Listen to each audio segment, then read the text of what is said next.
저희는 계속해서 사도신경의 신앙 고백들을 하나하나 말씀을 통해서 살펴보고 있습니다. 오늘은 성령으로 잉태하사 동정녀 마리아에게 나시고 라는 고백을 같이 생각을 해보려고 합니다. 말씀 생각하기 전에 이런 얘기 잘 알죠? 멀리서 보면 다 희극이고 가까이서 보면 다 비극이에요. 멀리서 보면 다른 집은 다 행복한 것 같아요. 다른 집 애들은 말썽 안 부리고 다 잘해요. 근데 우리 애들을 오늘 아침에 대하면 문제가 투성이에요. 멀리서 보면 아무 문제 없이 다 잘 살고 있는 듯 보이지만 사실 가까이 가서 들여다보면 사연이 없는 집이 없고 또 아픔이 없는 인생이 없어요. 그렇죠? 근데 우리는 멀리서 보기를 좋아하죠. 우리가 말씀을 묵상하고 우리의 신앙의 삶을 살아갈 때도 비슷한 부분이 있어요. 오늘 우리가 같이 생각해 보려고 하는 성령으로 잉태하사 동정녀 마리아에게 나시고를 한번 생각해 보십시오. 이게 그리스도인 된 우리한테는 너무 당연한 거예요. 그렇죠? 여러분들 이거에 대해서 조금이라도 얘기를 하면 그 이제 바로 이단이 되는 거예요. 이게 되게 당연한 것입니다. 멀리서 보는 거죠. 근데 이거를 갖다가 가까이서 본다는 건 뭘까요? 가까이서 본다라는 거는 이 말을 처음 천사한테 들은 마리아의 입장으로 가보자 말이죠. 여러분들이 마리아가 돼보는 거예요. 천사가 갑자기 나타나가지고 마리아의 나이를 대강 20대 전이다라고 보통들 얘기를 하는데 20대 전이면 누굽니까? 그 아이, 여자아이에게 천사가 나타나서 아기를 가질 것이다 라고 말을 하는 거란 말이죠. 이거 그렇게 간단하게 받아들일 만한 문제가 아닌 겁니다. 근데 우리는 그걸 멀리서 보니까 그거를 그냥 믿는 눈으로 보니까 믿고 또 믿다가 그게 너무 당연해져 버린 거예요. 나의 눈앞에 내 앞에 일어난 생생한 사건으로 가까이 보지 않기 때문에 그건 너무 당연한 거고, 그 예수님이 오셨다, 예수님이 태어나셨다, 아기 예수로 오셨다, 이거는 어디로 싹 직행해 버리냐면 기쁘다 구주 오셨네로 가거나 메리 크리스마스 이러고 기뻐하는 걸로 가버리는 거죠. 그래도 부활절은 죽음이 있으니까 우리가 조금 이렇게 무겁고 좀 진지한 시간을 거쳐가는데, 성탄절은 사실은 우리 속의 정서가 그냥 기쁘고 밝고, 예수 안 믿는 사람들도 성탄절의 우울한, 물론 이제 얼마 전에 남자친구랑 헤어지면 이런 우울할 수 있지만 대체적으로 분위기는 밝은 분위기란 말이에요. 그런데 사실은 그거를 멀리서 남의 일처럼이 아니라 지금 내가 마리아가 되고 요셉이 돼서 그 얘기를 들었다라고 생각하고 거기로 들어가서 자세히 들여다보면 이거는 그렇게 쉬운 일이 아니라는 겁니다. 그러니까 오늘 성령으로 잉태하여 동정녀 마리아에게 나시고라는 이 신앙 고백을 우리가 같이 생각해 볼 때에 너무 빨리 멀찌감치 이거를 그냥 보지 말고 이거를 온몸으로, 온 삶으로 감당해야 했었던 마리아와 요셉의 자리로 가가지고 한번 그 사람들은 어땠을까, 이 얘기를 들었을 때, 그리고 이 사건을 평생 짊어지고 살았을 때 그들은 어땠을까, 이 생각을 좀 해보면 좋겠다는 겁니다. 천사가 나타나서 아이를 낳을 거야 라고 말했을 때 마리아가 얼마나 당혹했겠어요. 그리고 그 아이가 누구 아들인지를 궁금해했을 거잖아요. 주변에 있는 사람들이 계속 얘기를 했을 거라고요. 실제로 초대교회 당시에도 예수님이라는 존재에 대해서 수도 없이 많은 얘기가 있었단 말이죠. 그 얘기를 부모된 사람은 계속 들어야만 하는 거예요. 그 오해를 말도 할 수 없고 그걸 짊어지고 살아야 했던 마리아와 요셉의 심정,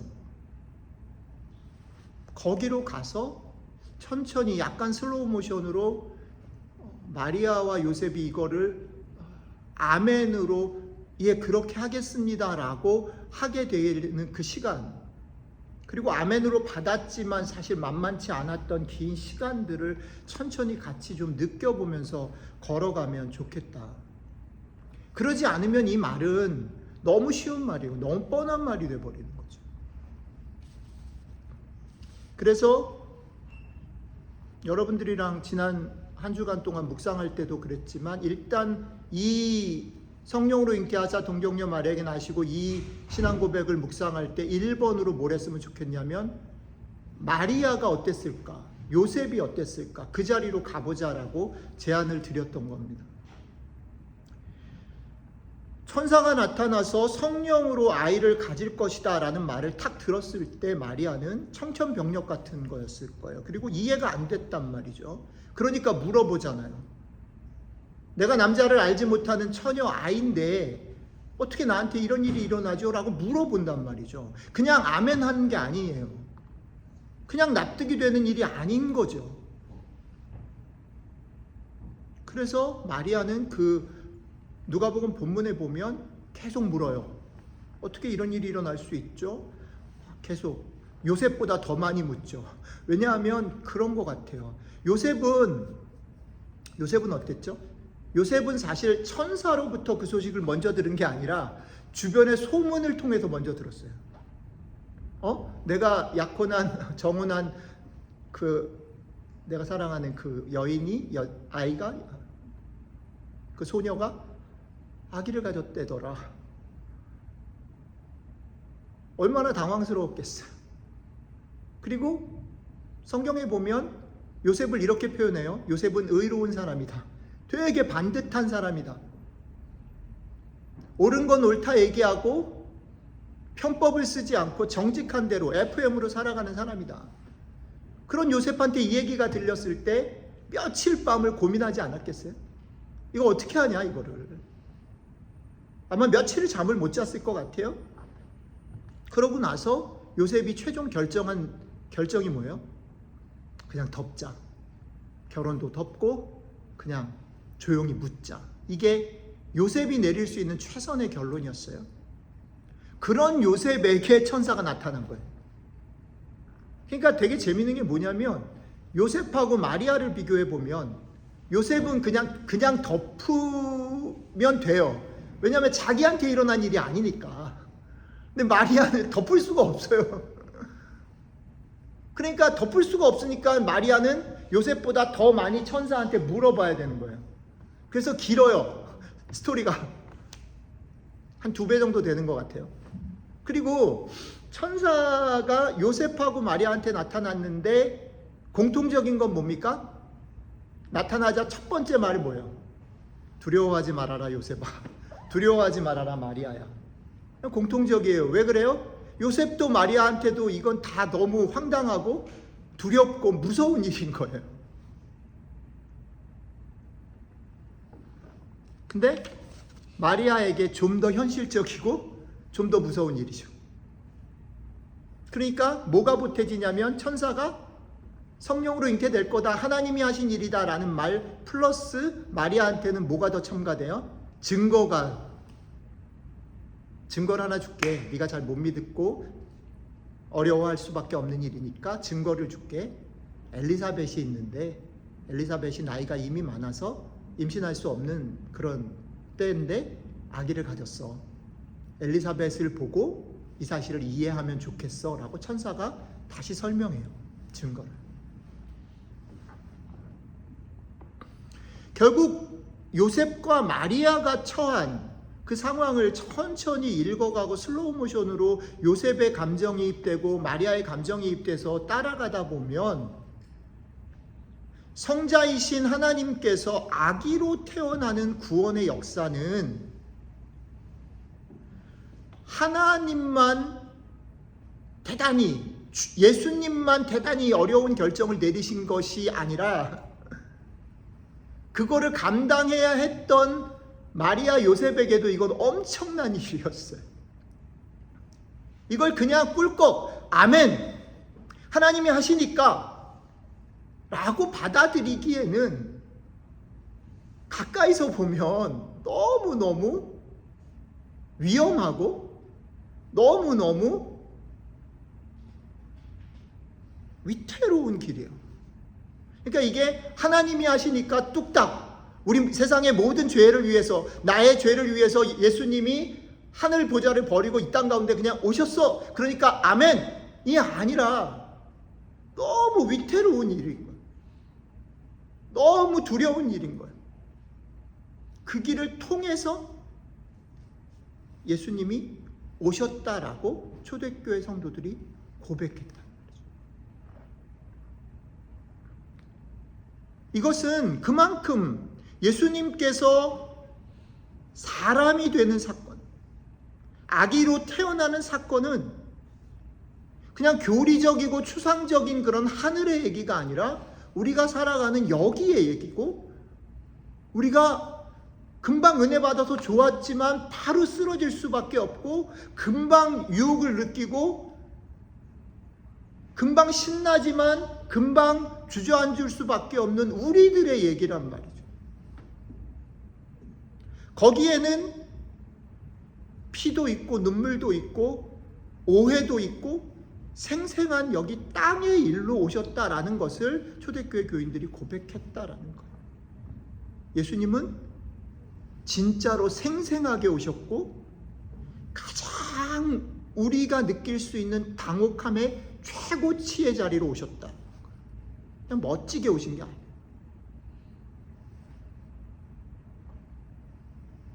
그리고 이거는 마리아 요셉에게도 납득되기 어려운 일이었다면 그것을 바라보고 있는 당시의 사람들에게도 납득되기 어려운 거예요. 일어났던 적도 없고, 그렇죠?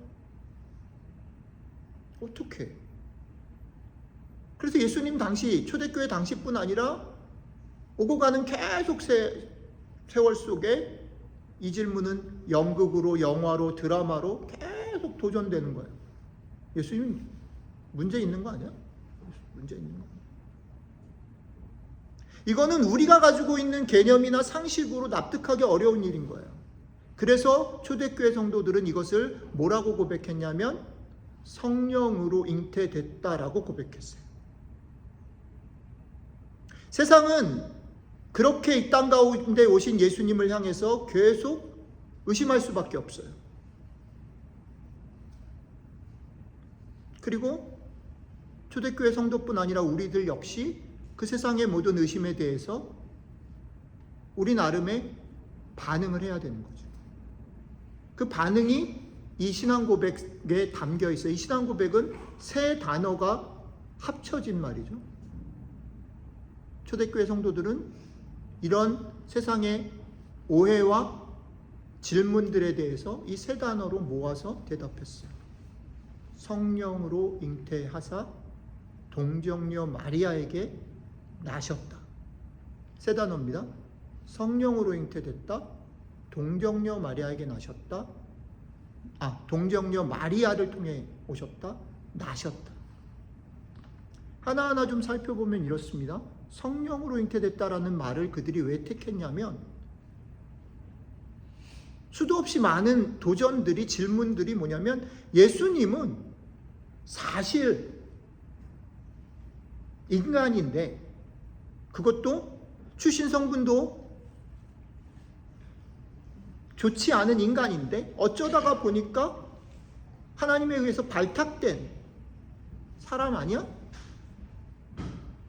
이런 질문들이 있었단 말이죠. 그러나 성령으로 잉태됐다라는 말이 고백하는 것, 예수님은 어쩌다 발탁된 위대한 어떤 인간, 성공한 인간 모델이 아니라 그분 자신이 본질적으로 하나님이시다라는 선언을 하는 거죠. 성령으로. 그리고 이 말이 조금 더 우리에게 도전하는 건 뭐냐면 성령으로 잉태되었다라는 말은 우리가 가지고 있는 생각이나 상식, 우리의 경험들을 뛰어넘는다. 성령은 어디로부터 와서 어디로 가는지 모르죠. 그러나 존재하는 거, 바람처럼. 그렇죠? 우리는 바람이 어디로부터 와서 어디로 가는지 몰라요. 그러나 바람은 존재하죠. 마찬가지로 성령님은 어디로부터 와서 어디로 가는지 몰라요. 우리가 생각하고 경험하고 우리가 논리를 따지는 것 위에 계신다라는 거죠.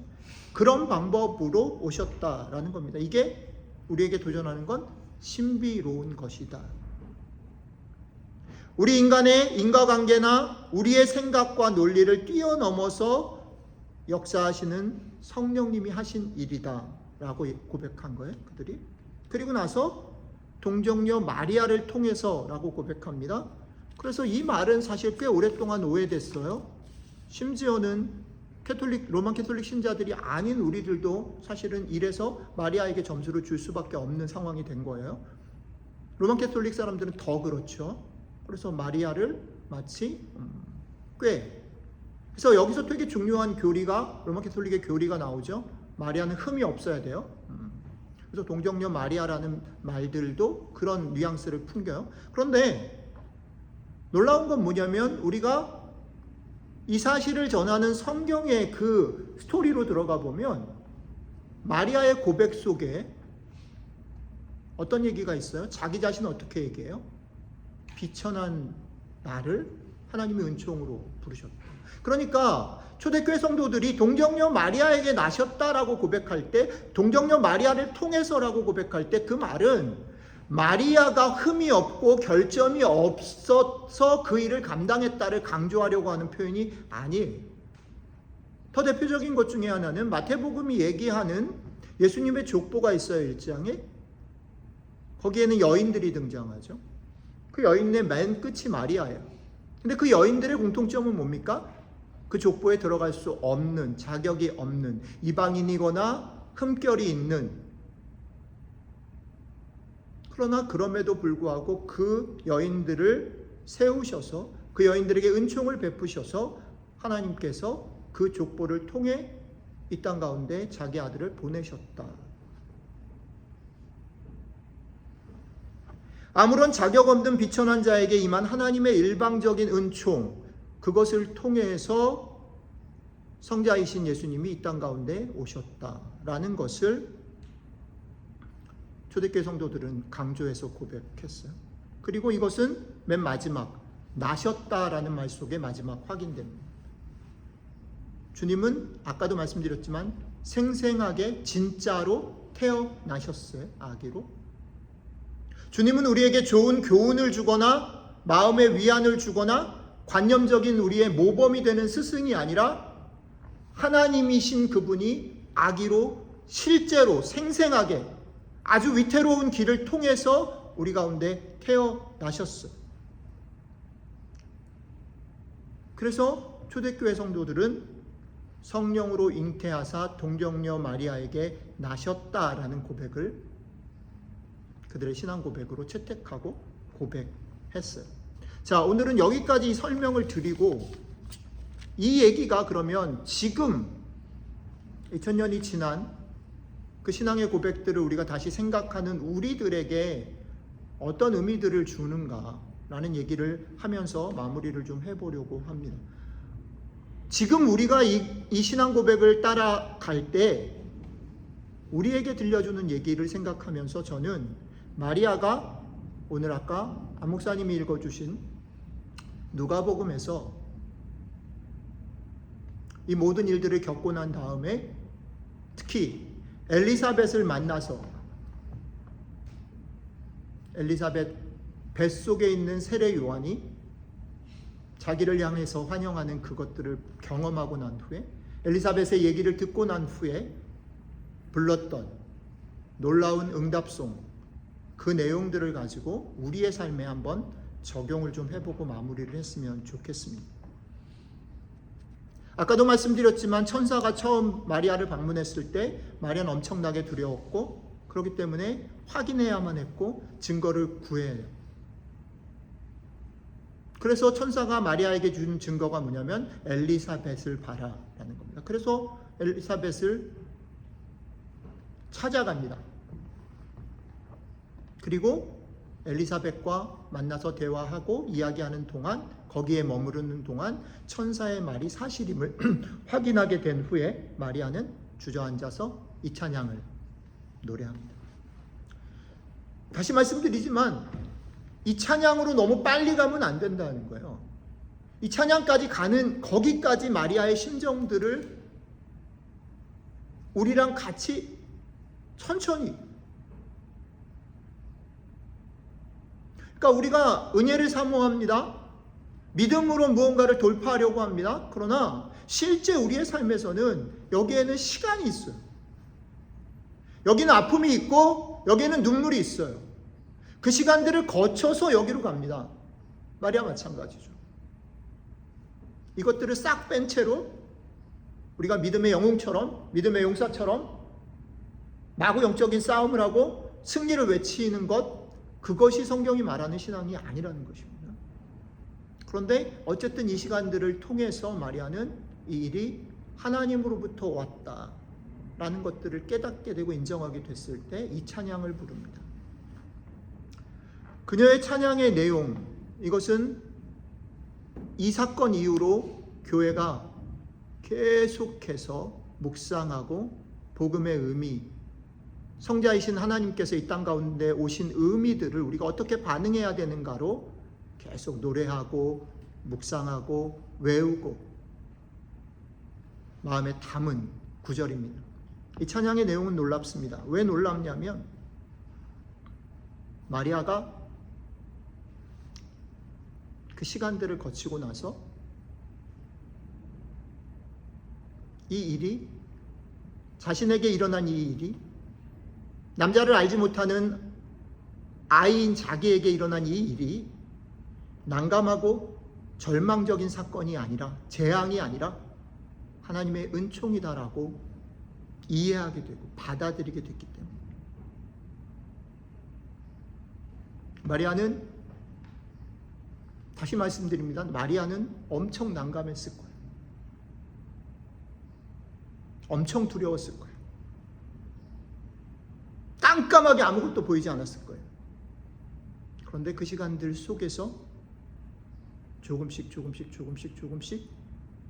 이게 은총이구나라는 것들을 보게 됩니다. 그리고 이 고백이 더 놀라운 건 뭐냐면 이게 자신에게만 은총이 아니라 나를 향하신 하나님의 축복인 것뿐 아니라 이게 온 세상을 향하신 하나님의 마음이고 온 세상을 향한 하나님의 계획이다라는 것을 고백합니다. 근데 이 고백이 너무 놀라운 게 뭐냐면 이 고백 속에 하나님 어떤 분이시냐면 이 땅에 가난한 자, 억압받는 자, 비천한 자들을 돌보시는 분이다라고 고백합니다. 근데 이거는 생생하게 읽으려면 가난한 자, 어려운 당한 사람, 이런 사람 하나님이 돌보신다라는 거는 좋은 일이죠. 그런데 이걸 생생하게 읽으려면 붙여서 읽어야 돼요. 가난한 자 옆에 누가? 부자. 그죠? 비천한 자 옆에 권세 있는 자. 이 말은 하나님께서 이 땅 가운데 뭔가 어그러진 것들을 고치려고 한다라는 것이에요. 하나님께서 누구가 누구 위에 올라서는 것, 내가 그 위에 올라가야 행복하다라는 것, 그래서 경쟁하고 비교하고 누군가를 이기고 승리하지 않으면 내 존재를 인정받지 못하는 이 세상의 잘못된 세상을 고치려고 한다라는 것들입니다. 지난 주간에 제가 너무 좋아하는 헤니나 오웬 신부님 돌아가신 지 30주년 돼서 토론토에서 인터내셔널 국제 컨퍼런스가 있었어요. 토론토에 가지는 못했고 다행히 줌으로 영상으로 온라인으로 참석할 수 있어서 금요일 토요일 주일 아니죠 목요일 금요일 토요일 3일을 참석을 했는데 중간중간에 나오엔이 실제 그 강의했던 설교했던 그 비디오 영상들을 중간중간에 틀어주기도 하고 다큐멘터리를 보여주기도 하고 나오엔을 알았던 사람들이 나와서 대화도 나누고 여러 가지 세미나도 하고. 그런데 그 모든 것들의 주제가 뭐였냐면 홈이었어요. 홈. 집으로 돌아가는.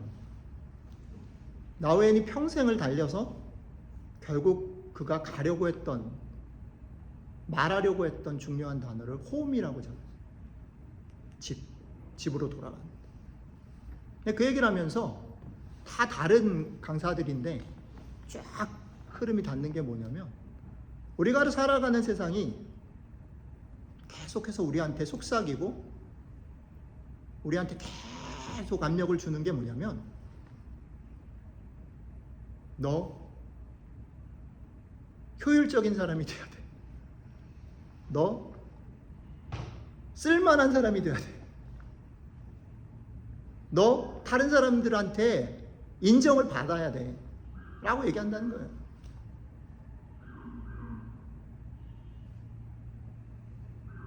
어떤 경우는 되게 부정적으로, 어떤 경우는 되게 긍정적으로. 그리고 그 세상 속에 살기 때문에 우리가 계속해서 알게 모르게 그거에 영향을 받는다는 거예요. 끊임없이 인정받고 싶고, 끊임없이 무언가를 더 쌓지 않으면 불안하고, 무언가를 더 가지지 않으면 불안하고, 열심히 잘 살고 있음에도 불구하고 우리는 계속 불안한 거예요. 두려워. 그렇다는 거예요. 그래서 홈을 찾지 못하는 거예요.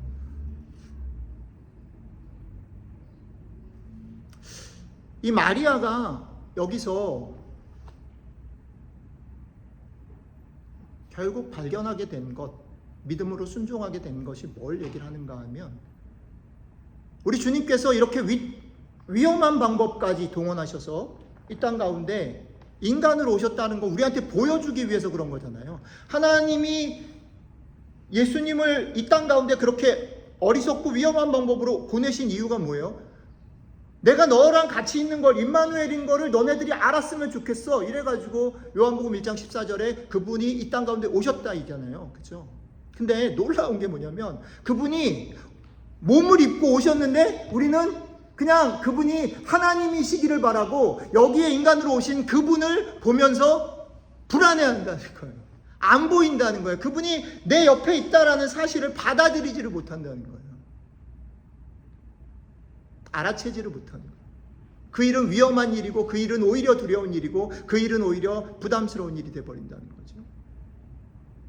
그래서 컨퍼런스 전체 속에서 무슨 얘기를 했냐면, 나우엔이 좋아하는 말이기도 하고 저도 좋아하는 말, 당신들이, 여러분들이 beloved one, 이미 사랑받은 존재다라는 것을 붙잡지 않으면, 그걸 기억해내지 않으면 이 세상에서 살아갈 수 없습니다. 이 세상에서 홈을 누릴 수 없습니다. 근데 세상은 끊임없이 우리를, 너가 너인 걸 증명해야 돼. 너가 너인 거를 확인해야 돼. 가져야 되라고 얘기하는 거야. 아니, 근데 성경은, 제가 좋아하는 나우에는, 아니, 당신은 그런 거 하지 않아도 사랑스러운 사람이야. 사랑스러운 존재로 만들었어.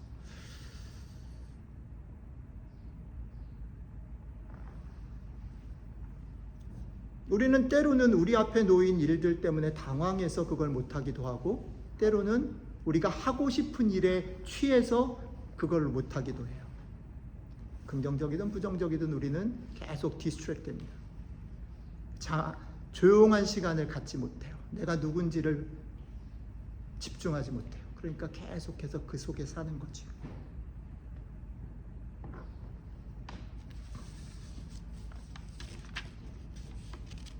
오늘 신앙 고백 속에서 성자 하나님은 모든 위험과 오해와 부끄러움을 무릅쓰고 그 험하고 어리석어 보이는 길을 걸어서 여러분들과 저에게 오셨다라고 말합니다.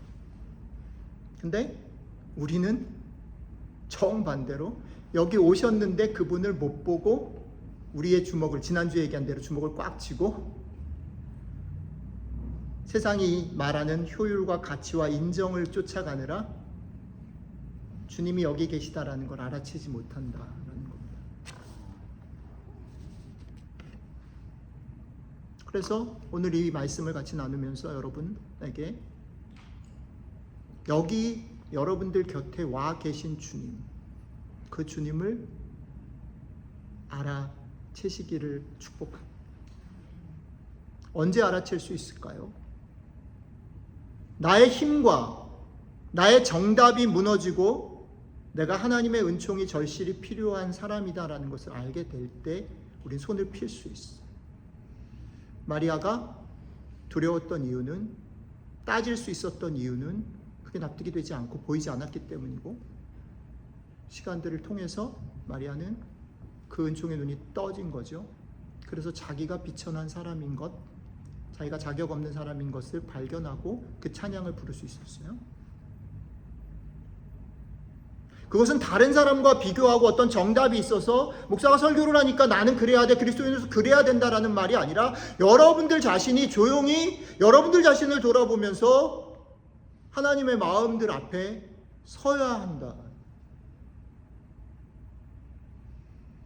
그 낮은 자리에서 비로소 우리는 내가 세상의 인정이 아니라 하나님의 조건 없는 사랑을 받은, 은총을 입은 사람, 사랑을 받은 사람임을 알게 된다라는 겁니다. 이 시간이 필요하죠. 그리고 또 하나 마리아의 고백에 되게 중요한, 그리고 제가 참석했던 헤니나우엔 컨퍼런스의 마지막 얘기가 뭐였냐면, 우리의 홈은, 우리는 사랑받은 자로서 어디에 살고 있냐면 wounded world, 되게 고통받는 세상 가운데 있다라는 거예요. 오늘 마리아도 그 얘기를 하는 겁니다. 자신이 은총을 받은 것, 그것으로 끝이 아니라 이 은총은 결국은 하나님의 마음을 보여주는데, 이 은총은 결국은 이 세상 가운데 고통받은, 이 세상이 고통하고 있는 것들을 바라보시는 아버지의 마음, 그리고 그것을 회복하기를 원하시는 마음, 거기에 있다는 거죠. 그래서 예수 그리스도께서 이 땅 가운데 오셔서 이 땅 가운데 고통당하는 사람들 편에 서는 것은, 지금 우리도 그 길을 따라간다 할 때에 우리가 우리의 비천함에도 불구하고, 우리의 연약함에도 불구하고 하나님께서 우리를 이미 사랑하시는 존재로 부르셨다라는 것을 확인하는 것은, 우리의 삶에 이것이 익숙하게 돼서 어떤 상황에서도 조금 단단해지고 조금 더 당당해지고 조금 더 덤덤해져서 우리의 일상을 살아나가면서 우리의 삶 속에서 그렇지 못한 사람들과 나누며 그들 곁으로 가며 살아갈 때 완성된다라는 거죠. 하나님의 아들의 출생을 고백하는 여러분들과 저는 이제 마리아처럼 손을 펴고 이런 고백을 해야 합니다.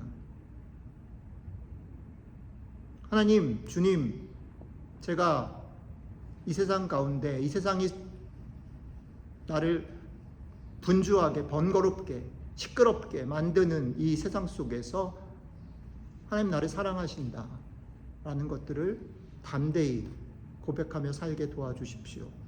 그리고 이 놀라운 은총이 나를 통해서 여전히 고통받고 잃어버린 온 세상으로 흘러갈 수 있게, 되게 거창하지 않더라도 내 삶에서 내가 만나는 우리 자녀들부터 시작해서 내 주변의 이웃들로 시작해서 우리 교회 식구들로 시작해서 내가 전혀 본 적이 없는 사람들을 위해서 같이 기도하고 아파하는 일들로, 구체적인 작은 실천들을 하는 일들로 흘러갈 수 있게 도와주십시오.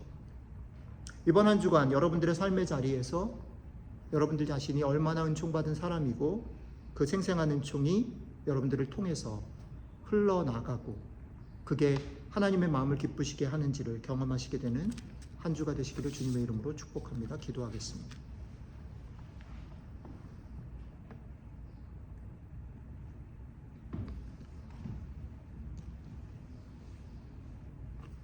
예, 하나님, 알게 모르게 저희는 세상이 우리에게 속삭이고 우리의 그릇된 본성이 끌고 가는 대로